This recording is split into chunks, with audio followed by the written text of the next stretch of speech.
wata baiwar Allah daga ƙasar Saudiya da take bin mu a karatu, yar uwarku ne mace kamar yadda kuke kallon karatun nan, ita kuma daga ƙasar Saudiya take zaune take bibiya ta wannan abun kallon da yake gabana.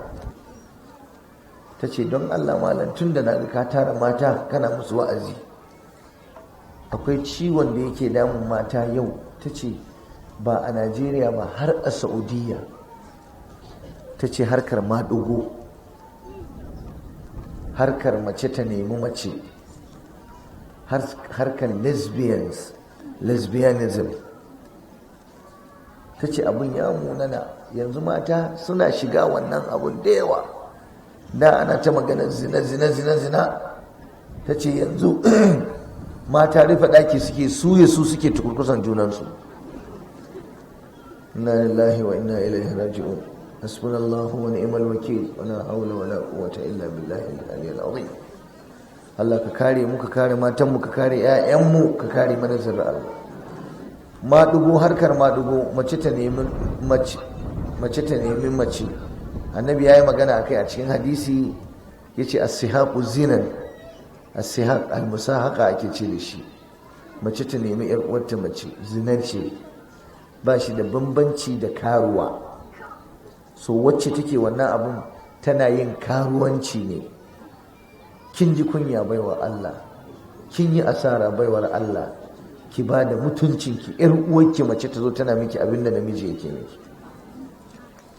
Yanzu yau saboda wannan harka ta madugo, mata a tsakaninsu suna hira fa, sai ki ji mace tana cewa ai wance mijina ce.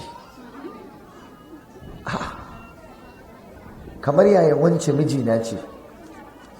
Ma'ana wance tana mata abin da mijinta yake mata, ko wance saurayi na ce, ko wance kazani dina ce. Wato ni wallahi al'amarin nan naku na matan nan, ni Allah shine shaida, Allah ya jarrabe ni da karantar da mata. Amma ni wani abun ina magana wallahi kaina yana kadawa, ina jin cikin kaina yana wani ciwo wallahi. Saboda kun san me nake tunani, yaya za mu yi da 'ya'yanmu mata, muna kabari ko muna raye, tunda za mu kai su makaranta, za su haɗu da mata na kirki da na banza.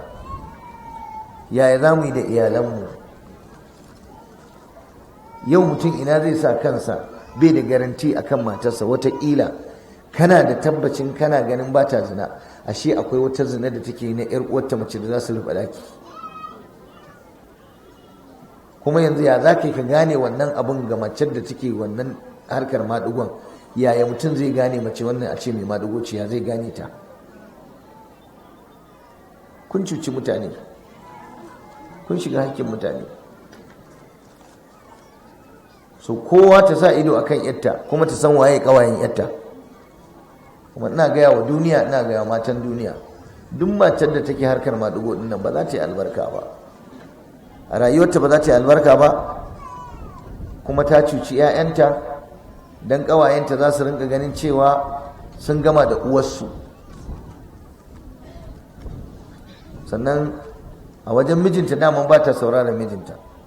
Maza daman suna kawo mana fatawa, namiji zai zo ya ce shi ya kasa gane me yasa matarsa ba ta da sha'awa gaba ɗaya, matarsa ba ta yin sa,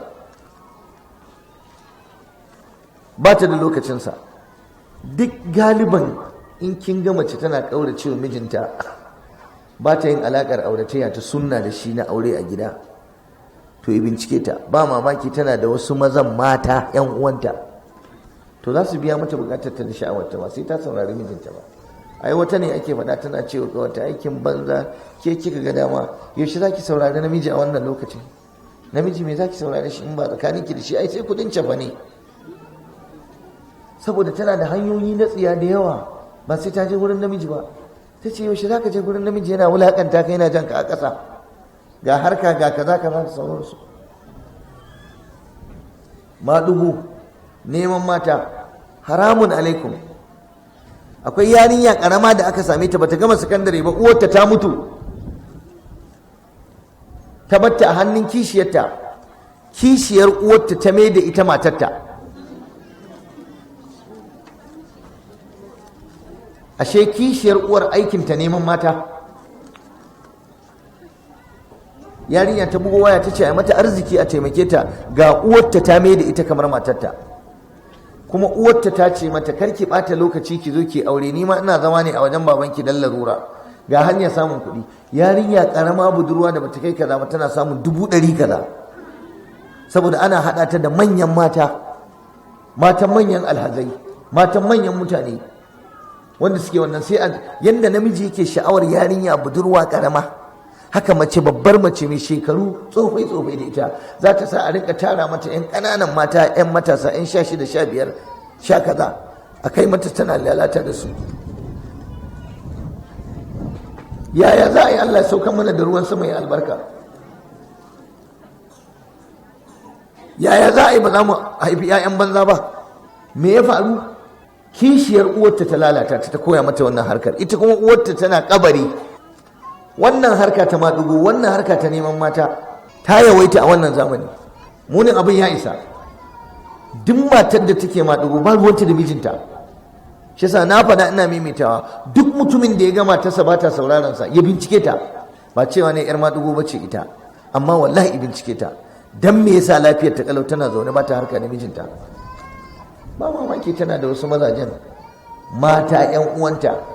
Yanzu jiyan nan na gama karatu akan matan aure da suke neman maza a waje maza, to yanzu ga masifa nan ta zo an rubuto takarda, yanzu matan ne suke neman 'yan uwansu mata.